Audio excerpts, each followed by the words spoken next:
lahat natin. Yan. Diba? So, ganyan po yung pag nagliligo. Sasabon muna po, ganyan.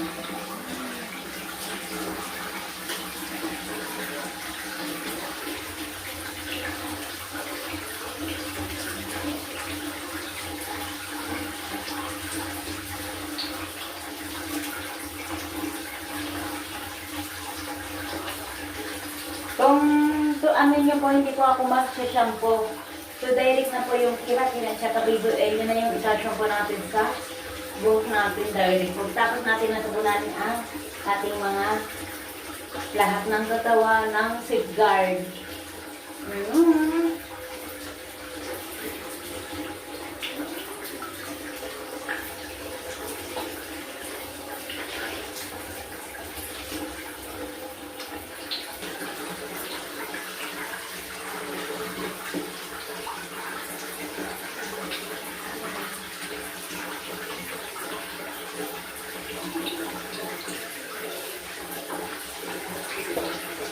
So, ayan guys, sinasabon na natin. Pabandaw na tayo. Naka 3 times na tayo ng sabon sa katawan.